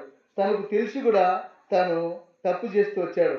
తెలియక చేసినట్లయితే ఆయన కనకరించబడేవాడు, కానీ తను తెలిసి కూడా తను ఆ ఫిలిస్తీన్ల యొక్క కుమార్తెలో ఒక ఆమెను తను వివాహం చేసుకోవాలని ముందుకెళ్తూ వచ్చాడు. అంతేకాకుండా గాజాలో వేశ్య ఏంటో తను చేరుతూ వచ్చాడు. తన జీవితంలో గొప్ప నష్టము, ఆ ఫిలిస్తీన్ల చేతికి తను అప్పగింపబడుతూ వచ్చాడు. వారు తన కళ్ళు ఊడబెరికి తన జీవితంలో తను గొప్ప మరణం, వారిని చంపాడు కానీ తను కూడా మరణిస్తూ వచ్చాడు. నా జీవితంలో మనం ఆ రీతిగా ఉండగలదని దేవుడు సెలవిస్తూ ఉంటున్నాడు. వెలుగునకు చీకటితో ఏం పొత్తు అని దేవుడు సెలవిస్తుంది. ఈ లోకంలో అనేక మార్లు మనం కూడా చీకటితో మనం పొత్తు పెట్టుకునే వారంగా ఉంటాం. అనేక మార్లు దుర్నీతితో మనం సాంగత్యం చేసే వారంగా ఉంటాం. అనేక మార్లు అవిశ్వాసులతో జోడుగా ఉండేవారంగా ఉంటాం. మనం విశ్వాసులతో కాకుండా అవిశ్వాసులతో పాలెక్కడదని దేవుడు సెలవిస్తుంది. దేవుని ఆలయములకు గ్రహంతో పొందికేమని దేవుడు సెలవిస్తూ ఉంటాడు. అనేక మార్లు నా జీవితంలో సంసోను వలె వాళ్ళతో స్నేహం చేసి వారితో జీవించి మన జీవితంలో గొప్ప నష్టాన్ని మనం పొందుకునేవారం కాదు. కేవలం మనం ధర్మశాస్త్రాన్ని చదివి వారు చెప్పిన గైకొనని కారణాన్ని బట్టే మనం ఇట్లా తప్పిపోయారంగా ఉంటాం. సంసోను తన జీవితంలో ధర్మశాస్త్రాన్ని తను విడిచిన వాడుగా, ఆయన ఆజ్ఞలను కట్టలను విడిచి తన జీవితంలో గొప్ప నష్టాన్ని తను పొందుకుంటూ వచ్చాడు. దేవుడు కోరుకున్న వాడే, దేవుని చేత ఈ లోకానికి పంపబడిన వాడే అయినప్పటికీ దేవుని యొక్క మాట తన తల్లిదండ్రుల ద్వారా తనకు తెలియపరచబడినప్పటికీ, దేవుడు తను నాజీరు చేయబడిన వాడని తనకు తెలిసినప్పటికీ తను తప్పు చేస్తూ వచ్చాడు. తన తల్లిదండ్రుల యొక్క మాట తను వినక మీరి నాకు ఇష్టమైందని తను సంబోధిస్తూ వచ్చాడు. అంతేకాకుండా వేసింట తను చేరుతూ గొప్ప నష్టాన్ని తన జీవితంలో తను పొందుకుంటూ వచ్చాడు. నా జీవితంలో అంటే ఎంతో అవమానం తను తిరగలి విసురుతూ వచ్చాడు. తను ఎంతో అవమానకరమైన పరిస్థితి గుండా తను వెళ్ళవలసి వచ్చింది. నీ నా జీవితంలో అట్లు వెళ్ళకూడదని దేవుడు కోరుచూ ఉంటున్నాడు. యెహోషువ తన జీవితంలో దేవుని సంతోషపెట్టి దేవుని యొక్క ధర్మశాస్త్రాన్ని అనుసరించి తను జీవిస్తూ వచ్చాడు. రూతు కూడా తన జీవితంలో తన బోయజు యొక్క మాట విని వేరొక పొలంలోకి వెళ్ళక, ఇటు అటు కుడికి కానీ ఎడమకి కానీ వెళ్ళక తను నిలకడగా ఉంటూ వచ్చింది. దేవుని సంతోషపెట్టి తన అంతను తను సంతోషపెడుతూ వచ్చింది. బోయాజుని కూడా తను సంతోషపెడుతూ వచ్చింది. నీ నా జీవితంలో దేవుని సంతోషపెట్టే వారంగా ఉండాలని దేవుడు కోరుచుంటున్నాడు. సంసోను దేవుని సంతోషపెట్టలేకపోతూ వచ్చాడు. తను కనికరాన్ని పొందుకోలేకపోతూ వచ్చాడు. తిమోతి రాసిన పత్రిక అపోస్తలుడైన పౌలు గురించి రాయబడి చూడండి. 1:13 12-13 రాయబడింది. పూర్వం దూషకును హింసకును హానికరుని నన్ను తన పరిచయకు నియమించిన నమ్మకమైన వానిగా ఎంచినందుకు నన్ను బలపరిచిన మన ప్రభు అయిన క్రీస్తు యేసుకు కృతజ్ఞుడై ఉన్నాను. తెలియక అవిశ్వాసం వలన చేసింది గనుక కనికరించబడుతుంది. తను అపోస్తలుడైన పౌలు దేవుని యొక్క ప్రజలను ఎంతగానో హింసిస్తూ వచ్చాడు. తను తెలియక చేశానని, అందుని బట్టి నేను కనికరించబడ్డానని తాను చెప్తూ వచ్చాడు. అదే సంసోన్ అయితే తెలిసి చేశాడు. తనకు తెలుసు మొత్తం కూడా. తను ఆ దెలీలాతో కూడా చెప్తూ వచ్చాడు, నేను దేవునికి నాజీరు చేయబడినవాడు. తనకు ముందుగా ఏదైతే తన తల్లిదండ్రులు చెప్తూ వచ్చాడో ఆ విషయాన్ని తనకు దెలీలాతో చెప్తూ వచ్చాడు. తను దేవుని యొక్క ప్రజలు అనగా ఇశ్రాయేల్ ప్రజలను రక్షించడం కొరకే తను ఈ లోకంలో జన్మింపబడుతూ వచ్చాడని ఆ విషయాన్ని కూడా తెలుసు. అయినప్పటికీ ఇశ్రాయేల్ ప్రజల్లో వారిలో ఉన్న కుమార్తెను వివాహం చేసుకుంటూ వచ్చాడు. తన జీవితంలో పాపం చేసి గొప్ప నష్టాన్ని, తన జీవితంలో ధర్మశాస్త్రం లేదు కనుక తన మార్గంలో తను చక్కగా ప్రవర్తించలేకపోతూ వచ్చాడు. తన జీవితంలో గొప్ప నష్టాన్ని తాను పొందుకుంటూ వచ్చాడు. ఇక్కడ యెహోషువ గ్రంథం మరొకసారి చదువుదాం. యెహోషువ గ్రంథము. మన జీవితంలో మన మార్గంలో మనం చక్కగా ప్రవర్తించాలంటే, కుడి ఎడమకు మనం తొలగిపోకూడదంటే దేవుని యొక్క ధర్మశాస్త్రాన్ని మనం చేస్తే కనుక కుడి ఎడమకు తొలగిపోం. 7వ అధ్యాయం 1వ వచనము, యెహోషువ గ్రంథము 1వ అధ్యాయం 7వ వచనం. అయితే నీవు నిబ్బరం కలిగి జాగ్రత్త పడి బహు ధైర్యంగా ఉండి నా సేవకుడైన మోషే నీకు ఆజ్ఞాపించిన ధర్మశాస్త్రం అంతటి చొప్పున చేయవలను. నీవు నడుచు ప్రతి మార్గమున చక్కగా ప్రవర్తించినట్లు నీవు దాని నుండి కుడికి గాని ఎడమకు గాని తొలగకూడదు. ధర్మశాస్త్రం అంతటి చొప్పున మనము ఎప్పుడైతే నడుస్తామో, ధర్మశాస్త్రంలో నుండి కుడికి కానీ ఎడమకు కానీ ఎప్పుడైతే మనం తొలగిపోమో మన జీవితంలో మన మార్గంలో చక్కగా ప్రవర్తిస్తాం. ఎప్పుడైతే ధర్మశాస్త్రం మనం అనుసరించమో, అది చదవమో, ఆ ప్రకారం మనం జీవించమో, మనము తప్పిపోయేవారంగా, తొలగిపోయే వారంగా గొప్ప నష్టాన్ని, సంసోను వలె గొప్ప నష్టాన్ని మన జీవితంలో పొందుకునే వారంగా ఉంటాం. ఇశ్రాయేలు ప్రజలు కూడా వారి జీవితంలో కూడా వారు దేవుని ఎరిగిన వారే. దేవుడు చేసిన మేలు కూడా వారికి తెలుసు. నిర్గమకాండం చూడండి. నిర్గమకాండము 3వ అధ్యాయం. వారు దాసులుగా ఐగుప్తులో ఉన్నారు. నిర్గమకాండము 3వ అధ్యాయము 7వ వచనం చూడండి. మరియు యెహోవా ఇట్లనెను, నేను ఐగుప్తులో ఉన్న నా ప్రజల బాధను నిశ్చయముగా చూచితిని. పనుల్లో తమ్మును కష్టపెట్టి వారిని బట్టి వారు పెట్టిన మొరను వింటిని. వారి దుఃఖములు నాకు తెలిసే ఉన్నవి. వారు ఇశ్రాయేలు ప్రజలు ఐగుప్తునకు దాసులుగా కొనుక్కోబడిన తర్వాత వారు దేవునికి మొరపెడుతూ వచ్చారు. వారి యొక్క మొర దేవుని సన్నిధికి చేరిన కారణాన్ని బట్టి దేవుడు వారిని జ్ఞాపకం చేసుకుని మోసెను వారి దగ్గరికి పంపించి వారి ఆ ఫరో ఎదుట అనేకమైన గొప్ప కార్యాలు, అద్భుత కార్యాలు చేసి వారిని విడిపిస్తూ వచ్చాడు. వారి జీవితంలో విడిపించిన కారణాన్ని బట్టి వారిని దేవుని ఎంతగా స్తుతిస్తూ వచ్చారు. 15వ అధ్యాయం చూడండి. నిర్గమకాండ 15వ అధ్యాయము. వారు కీర్తనలు పాడుతూ వచ్చారు. మోషేయు ఇశ్రాయేలును యెహోవాను గూర్చి ఈ కీర్తన పాడిరి. 15 యెహోవాను గూర్చి గానం చేసేదను, ఆయన మిగుల అతిశయించి జయించెను. గుర్రమును దాని రౌతును ఆయన సముద్రంలో పడవేసెను. యెహోవాయే నా బలము, నా గానము, ఆయన నాకు రక్షణ ఆయను. ఆయన నా దేవుడు, ఆయనను వర్ణించెదను. ఆయన నా పితరుల దేవుడు, ఆయన మహిమ నృత్యించెదను. యెహోవా యుద్ధశూరుడు, యెహోవా అని ఆయనకు పేరు. చాలు. 11వ వచనం. అదే 11వ వచనం. యెహోవా వేల్పుల్లో నీ వంటి వాడెవడు? పరిశుద్ధతను బట్టి నీ మహనీయుడు, స్తుతి కీర్తనను బట్టి పూజ్యుడు, అద్భుతం చేయవాడు నీ వంటి వాడెవడు. చాలు. ఇదే ఇశ్రాయేలు ప్రజలు ఐగుప్తులో దాసత్వంలో ఉన్నప్పుడు వారి దేవునికి మొరపెడుతూ వచ్చారు. దేవుడు వారి యొక్క మొరను ఆలకించి మోషేను వారి వద్దకు పంపించి వారిని విడిపిస్తూ వచ్చాడు. విడిపించిన తర్వాత దేవుని వారు గనపరుస్తూ వచ్చాడు. నీ వంటి వాడు ఎవడు లేడని, నీవే బలము నా గానమని, అంతేకాకుండా నువ్వే మా రక్షకుడు అని, నాకు రక్షణ ఆయనని ఆయనను ఎంతగానో గనపరిచిన ఈ ప్రజలు వారి జీవితంలో తిరిగి దేవుని వారు మర్చిపోతూ వచ్చారు. చూడండి 32వ అధ్యాయం నిర్గమకాండము.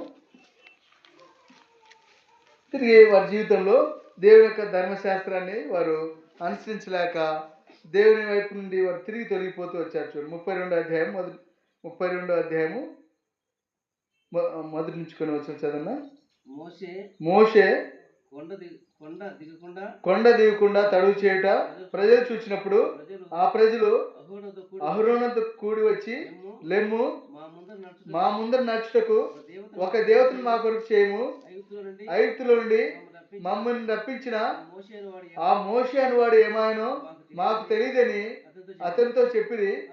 అందుకు అహరోను మీ భార్యలకు, మీ కుమారులకు, మీ కుమార్తెలకు చెవులున్న బంగారు పోగులు తీసి నా యొద్దకు తెండని వారితో చెప్పగా, ప్రజలందరూ తమ చెవులున్న బంగారు పోగులు తీసి అహరోను వద్దకు తెచ్చిరి. అతడు వారితో వాటిని తీసుకుని పొగరుతో రూపం ఏర్పరిచి దాని పోత పోసిన దూడగా చేసిను. అప్పుడు వారు, ఓ ఇశ్రాయేలు, ఐగుప్తు దేశం నుండి నిన్ను రప్పించిన నీ దేవుడు ఇదే అని ఇచ్చాను. ఎంత భయంకరమైన దుస్థితి చూడండి. ఇశ్రాయేలు ప్రజలు ఆ ఐగుప్తు దేశంలో బానిసలుగా ఉన్నప్పుడు దేవుడికి మొరపెడుతూ వచ్చారు. దేవుడు వారి యొక్క మొరను జ్ఞాపకం చేసుకుని దేవుడు వారిని రక్షిస్తూ వచ్చాడు. రక్షించిన తర్వాత దేవుని వారు గణపరుస్తూ వచ్చాడు. దేవుడు ఎవరో వారికి తెలుసు. తిరిగి వారు దూడని చేసుకుని ఇదే నీ దేవుడని వారు ఆరాధిస్తూ ఉంటున్నారు. చూడండి, నా జీవితంలో అనేక మార్లు మనం కూడా ఈ ఇశ్రాయేలు ప్రజల వరే మనం కూడా తప్పిపోయే వారంగా ఉంటాం. దేవుని మర్చిపోయే వారంగా ఉంటాం. ఆయన చేసిన కార్యాలు మనం చూసి ఆయన మనల్ని ఏ స్థితిలో నుండి మనం పిలుచుకున్నాడో, ఏ స్థితిలో ఉన్నప్పుడు మనం రక్షించుకున్నాడో, మన యొక్క బాధ నుండి, ఆ యొక్క దాసత్వం నుండి, పాపం నుండి, ఆ పాతాళం నుండి మనల్ని ఏ రీతిగా తప్పించాడో మనకు తెలుసు. అయినప్పటికీ అనేక మార్లు మనం ధర్మశాస్త్రాన్ని అనుసరించిన కారణాన్ని బట్టి, ధర్మశాస్త్రాన్ని చదవని కారణాన్ని బట్టి, ఆయన ఆజ్ఞలు కట్టలను గైకొన్న కారణాన్ని బట్టి మనం తప్పే వారంగా ఉంటాం. మన మార్గంలో అనేక మార్లుగా తప్పే వారంగా ఉంటాం. దేవుని మర్చిపోయి ఈ లోకంలో ఇతరుల యొక్క వాటిని ఆశ్రయించే వారంగా, అనేక మార్లు విగ్రహారాధన వైపు కూడా మనం వెళ్ళే వారంగా ఉంటాం. వారితో సాంగత్యం చేస్తాము. ఏం కాదులేని మనం అనేక మార్లు సర్దుకుపోతూ ఉంటాం. దేవుళ్ళు అట్లా ఉండదు, సర్దుకుపోయేది ఉండదు అనమాట. తప్ప రైటా, దేవుడా లోకమా? లోకంలో నష్టం. దేవుడు ఎవరనేది మనకు తెలుసు. ఒక్కడే దేవుడు, ఒక్కడే అని మనకు తెలుసు. దేవునికి నరులకి మధ్యవర్తి ఒక్కడని మనకు తెలుసు. అయినప్పటికీ అనేక మార్లు మనం కూడా మోసపోయే వారంగా ఉంటాం. దేవుని మార్గంలో నుండి తప్పే వారంగా ఉంటాం. అనేక మార్లు దేవుని మర్చిపోయే వారంగా ఉంటాం. ఈయన దేవుడు కాదులేని అనేక మార్లు మనం తలంచే వారంగా ఉంటాం. అట్టి స్థితిలో మనం ఉండకూడదని, ఇశ్రాయేలు ప్రజల వల్లే మనం ఉండకూడదని దేవుడు జ్ఞాపకం చేస్తూ వస్తుంటున్నాడు. వారు దేవుడు మర్చిపోయిన కారణాన్ని బట్టి వారు అరణ్యంలో రాలిపోతూ వచ్చాడు. పరమ కణాల్లో వారు ప్రవేశింపలేకపోతూ వచ్చారు.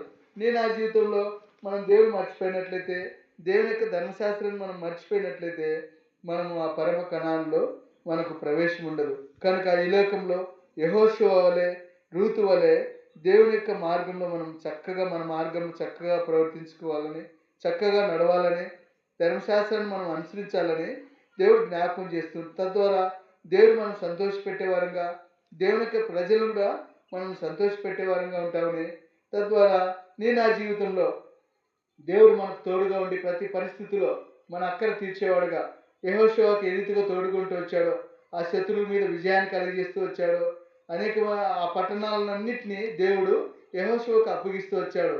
అంతేకాకుండా యెహోషువ ప్రార్థించినప్పుడు తన కష్టకాలంలో సూర్యుని చంద్రుని ఆపుతూ వచ్చాడు. నా కష్టకాలంలో దేవుని మార్గంలో మనం ఎప్పుడైతే నడుస్తామో, ఆయన ధర్మశాస్త్రం మనం అనుసరిస్తామో నా యొక్క ప్రార్థన మన కష్టకాలంలో మనం ప్రార్థించినప్పుడు మన ప్రార్థన కూడా దేవుడు ఆలకిస్తాడు. దేవుడు ఈ వాక్యాన్ని దీవించి ఆశీర్వదించుగాక.